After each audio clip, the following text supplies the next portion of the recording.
बिस्मिल्लाहिर्रहमानिर्रहीम। अल्लाहुम्मा सल्ली अला सय्यिदिना मौलाना मुहम्मद व आलिहि वसल्लम। तो कैसे हैं स्टूडेंट, आज हमारा टॉपिक है Golgi operators FSc first year और ये चैप्टर नंबर है जो हमारे पास 4, चैप्टर नंबर 4 फर्स्ट ईयर का ये टॉपिक है और ये इम्पोर्टेंट टॉपिक होने जा रहा है। गोल्जी ऑपरेटर्स आपको इस तरह समझ आ जाएगी जैसे हमें गिनती नहीं समझ आती 10 तक, सब बच्चों को याद होती। इस तरह ये टॉपिक इजी है, मुश्किल नहीं है। तो चलते हैं जी टॉपिक की तरफ। तो टॉपिक का नाम है जी गोल्जी ऑपरेटर्स। क्या होता है गोल्जी ऑपरेटर्स? तो ये छोटे छोटे फ्लैटेंड सैक होती हैं, छोटी छोटी नालियाँ होती हैं जो कि इन अंदर, अगर अंदर वाली साइड से देखें तो ये खोखली होती हैं, होलो होती हैं, लेकिन इसकी जो स्ट्रक्चर होती है वो कनकेव और कन्वेक्स होती है। स्ट्रक्चर डिस्कवर किसने की थी? कमिलो गोल्जी ने, एक साइंटिस्ट था स्वीडिश। उसने 1898 में इसको डिस्कवर किया था कि अपने नाम से उसने इसका नाम रख दिया गोल्जी। ठीक है, इसकी डेफिनेशन देख लेते हैं। These are membrane discovered by Camillo Golgi 1898। अब ये कौन सी मेम्ब्रेन होगी? Flattened sac of vesicle membrane called cisternae. जो फ्लैटेंड सैक वेजिकल होंगी जो किस पे मुश्तमिल होंगी? सिस्टर्नी पे। अगर मैं आपको बता सकूँ यहाँ पे कि अगर हमारे पास एक हो ऐसे करके मेम्ब्रेन तो ये कहलाती है जी गोल्जी बॉडीज़। ठीक है जी, ये देखें आपको सिर्फ एक नज़र आ रहा है, एक ऑर्गेनेली नज़र आ रहा है। अगर इस तरह की कई मिल जाए, ग्रुप मिल जाए 1 2 3, अगर इस तरह 4 या 5 एक ग्रुप बन जाए तो वो मिलकर क्या बनाएगी? वो मिलकर बनाएगी सिस्टर्नी।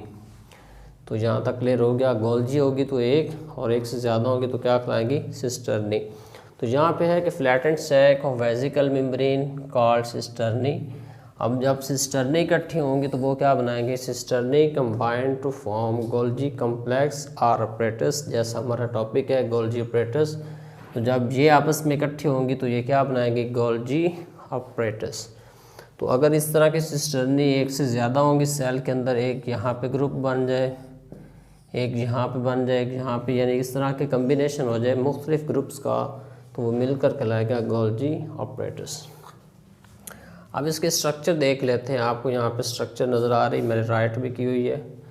तो अगर इसकी आउटर सरफेस देखें, ये वाली आउटर सरफेस जो कि कन्वेक्स होती है, ये जो हिस्सा होता है ये क्या कहलाता है? कन्वेक्स सरफेस होता है, वो क्या कहलाएगा? Forming space.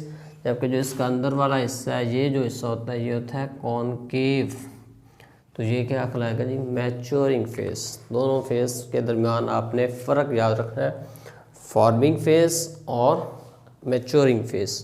तो जो कन्वेक्स सरफेस होगा वो फॉर्मिंग, जो कनकेव सरफेस होगा वो क्या कहलाएगा? मैच्योरिंग फेस कहलाएगा। अब देख लेते हैं नेक्स्ट, वो है जी गोल्जी वेजिकल। तो यहाँ पे आपने स्टेप वाइज याद रखना है। एक होगी तो गोल्जी बॉडीज़, एक से ज़्यादा होगी तो सिस्टर्नी, सिस्टर्नी एक से ज़्यादा होगी तो वो गोल्जी ऑपरेटर्स कहलाएगी। गोल्जी वेजिकल क्या होता है? अब होता क्या है कि अगर आपको यहाँ से मैं दिखा सकूँ तो सबसे पहले हमने इससे पहले पढ़ा था एंडोप्लाज्मिक रेटिकुलम। अब एंडोप्लाज्मिक रेटिकुलम जो होती वो क्या होती? वो मेम्ब्रेन थी जो क्या करते थी? मॉलिक्यूल की ट्रांसपोर्ट करती थी। इसका काम था जस्ट ट्रांसपोर्ट, वो ट्रांसपोर्ट कर देंगी सेल के अंदर। अब सेल के अंदर एक और ऑर्गेनेलिज होगा जिसका नाम है गोल्जी कॉम्प्लेक्स। तो गोल्जी कॉम्प्लेक्स क्या करेगी? उस मॉलिक्यूल को पैक कर देगी ऐसे करके, छोटे छोटे नालियों में, छोटे छोटे हिस्सों में डिवाइड करके पैक कर देगी। इसको हम क्या नाम देते हैं? इसको हम नाम देते हैं गोल्जी वेजिकल। ये देखें यहाँ पे क्या बन गया? Golgi vesicle.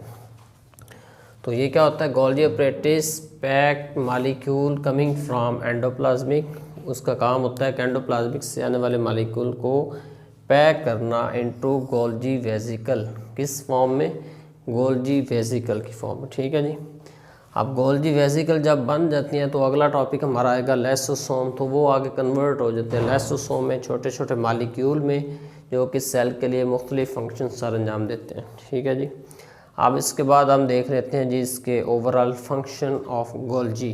तो गोल्जी ऑपरेटर्स लॉन्ग के वाले से आता है। एक बात आपने और याद रखनी कि ये जो होती है ना गोल्जी, ये डबल मेम्ब्रेन होती है। यहाँ पे आपको सिंगल लग रही, लेकिन ये क्या होती है? डबल होती है। तो ये हमेशा किस सेल में पाई जाएगी? ये पाई जाएगी यूकैरियोटिक सेल में। तो यूकैरियोटिक सेल मसलन प्लांट सेल, एनिमल सेल या बैक्टीरिया के सेल में ये नहीं पाया जाता। आप देख रहे हैं इसके फंक्शन क्या है। सबसे पहला फंक्शन है कि ये क्या करती है, दो चीज़ों को कंबाइन करती होती है, ग्लूकोज को और लिपिड्स को। तो ये क्या बनाती है, फॉर्म ग्लाइकोलिपिड्स, ग्लाइकोप्रोटीन।